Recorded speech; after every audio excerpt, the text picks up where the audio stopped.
So I'm just going to ask you some questions as an interviewer does. Yeah.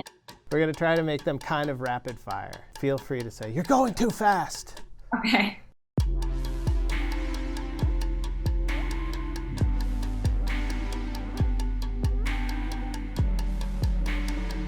Welcome to 4-4. My name is Pat Healy, and I will get in rhythm with our guest, asking 4 reverent questions and 4 less than reverent questions. Trish Hossain, who plays under the moniker of Trishes, and her debut is The Id, which is out now.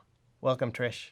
Hello. Thank you so much for having me. The name Trishes comes from the idea of there being more than one Trish. Do you talk to yourself a lot? Yeah, well, I have a dog, so I talk to him a lot, which I guess could be considered talking to myself. The album, The Id, is a combination of spoken word and music itself. What helps you decide whether something is going to be a song lyric or spoken word? That's a great question. They sort of perform different tasks. The song is the thesis statement of the idea. Like, I usually have an idea I want to talk about, and that's why I write a song around it. The spoken word is more of like the supporting evidence, like how I can make my entire body of work cohesive, but at the same time, like bring my audience along and help them understand what I'm trying to express. Your first EP was called the Ego EP, and now the album is The Id.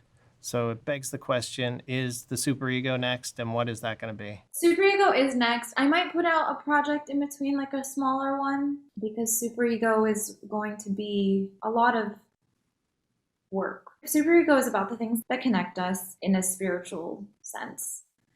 So I'm using these Freudian terms, but I'm not actually like using them within like the definitions. I'm just using as a structure. But I really want to draw out specifics from different cultures and connect them. I love culture. And I think the reason most people actually love traveling isn't to see the differences. It's because the differences show you the similarities. And I think that's very comforting. A lot of your work does comment on social media and what it does to us as a society, whether it be the drawings you do or some of your lyrics. Would you rather be an artist making your artwork in the time before social media? I would love to have experience being an artist in a time where not every aspect of my life needs to be commodified, where you can just not hear from an artist while they create the things they create, and then you see the thing they create. But it sounds really silly because like social media has done a lot for me in my career. I do benefit from it, but just because you benefit from something doesn't mean it's good.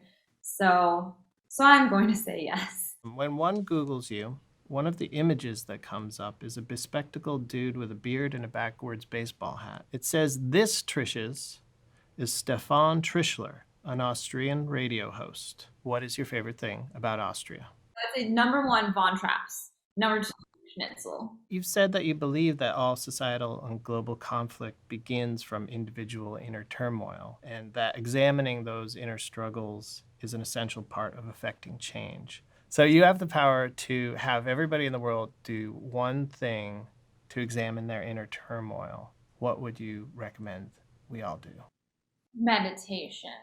So for me, meditation is how I can first know what I'm actually feeling. Like, I think that's one of the biggest things that we can all do is like try to learn what we're actually feeling. So often I think we feel anger, but we're actually feeling hurt.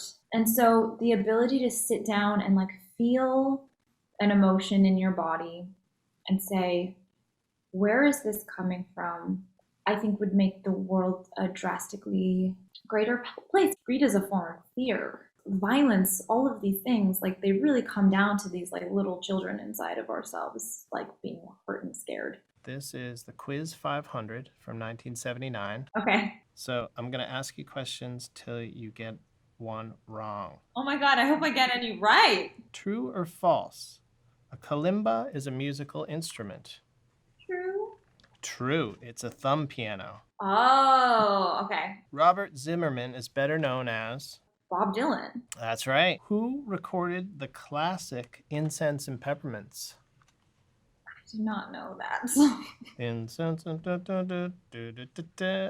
That is the Strawberry Alarm Clock. I don't know what any of that is. What is your favorite go-to for karaoke? Oh, that would be Gnarls Barkley's Crazy. Do you cover any songs in your act? I was just working on a cover of Hey Ya. It's such a good song. Like an insanely good song. It's hard to even understand like lyrically how great it is because it's so fun. So I do like a very like chill Hey Ya cover. But yeah, I do usually cover song. And like on my Instagram and my TikTok pages, I do like a lot of little mini covers. Trish, thank you again for your time. It was a pleasure to have you. Thank you so much for having me.